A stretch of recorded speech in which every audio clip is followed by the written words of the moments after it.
एक बुजुर्ग औरत मर गई। यमराज उसे लेने आए। औरत ने यमराज से पूछा, आप मुझे स्वर्ग ले जाएंगे या नर्क? यमराज बोले, दोनों में से कहीं नहीं।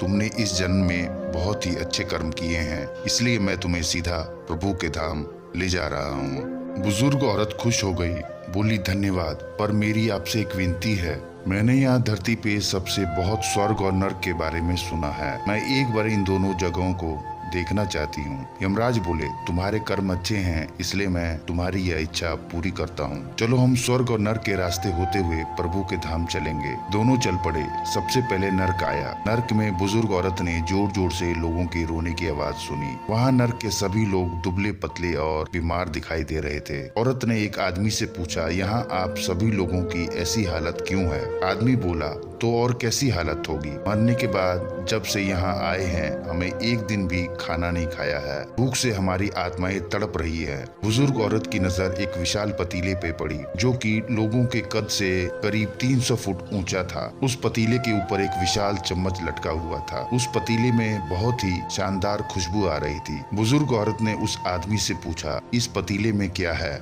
आदमी मायूस होकर बोला, यह पतीला बहुत ही स्वादिष्ट खीर से हर समय भरा रहता है। बुजुर्ग औरत ने हैरानी से पूछा, इसमें खीर है तो आप लोग पेट भर के यहाँ खीर खाते क्यों नहीं? भूख से क्यों तड़प रहे हैं? आदमी रो रो कर बोलने लगा, कैसे खाएं? यह पतीला 300 फीट ऊंचा है। हम में से कोई भी उस पतीले तक नहीं पहुंच पाता है। बुजुर्ग औरत को उन पर तरस आ गया। सोचने लगी, बेचारे खीर का पतीला होते हुए भी भूख से बेहाल हैं। शायद ईश्वर ने यही दंड दिया होगा। यमराज बुजुर्ग औरत से बोले, चलो हमें देर हो रही है। दोनों चल पड़े। कुछ दूर चलने पे स्वर्ग आया। वहाँ पर बुजुर्ग औरत को सबकी हंसने खिलखिलाने की आवाज सुनाई दी। सब लोग बहुत खुश दिखाई दे रहे थे। उनको खुश देखकर बुजुर्ग औरत भी बहुत खुश हो गई। पर वहाँ स्वर्ग में भी बुजुर्ग औरत की नजर वैसे ही 300 फुट ऊंचे पतीले पर पड़ी जैसा नर्क में था। उसके ऊपर भी वैसा ही चम्मच लटका हुआ था। बुजुर्ग औरत ने वहाँ लोगों से पूछा, इस पतीले में क्या है? स्वर्ग के लोग बोले, इसमें बहुत टेस्टी खीर है। बुजुर्ग औरत हैरान हो गई। उसने बोली, यह पतीला तो 300 फीट ऊंचा है, आप लोग इस तक पहुंच ही नहीं पाते होंगे, तो आप लोगों का खाना मिलता ही नहीं होगा।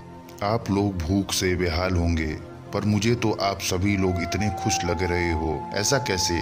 लोग बोले, हम तो सभी लोग इस पतीले पे से पेट भर के खीर खाते हैं। औरत बोली, पर कैसे? पतीला तो बहुत ऊंचा है। लोग बोले, तो क्या हो गया? पतीला ऊंचा है तो यहाँ पर कितने सारे पेड़ हैं। ईश्वर ने यहाँ पेड़ पौधे, नदी, झरने हम मनुष्य के लिए उपयोग के लिए बनाए हैं। हमने इन पेड़ों की लकड़ी ली, उनको काटा, फिर लकड़ियों के टुकड़े को जोड़कर विशाल सीढ़ी का निर्माण किया। उस लकड़ी की सीढ़ी के सहारे हम पतीले तक पहुँचते हैं और सब मिलकर खीर का आनंद लेते हैं। बुजुर्ग औरत यमराज की तरफ देखने लगी। यमराज मुस्कुराए और बोले, ईश्वर ने स्वर्ग और नर्क मनुष्य के हाथों में ही सौंप रखा है। चाहे तो आपके लिए नर्क बना लो, चाहे तो आपके लिए स्वर्ग बना लो। ईश्वर ने सबको एक समान हालत में डाला है।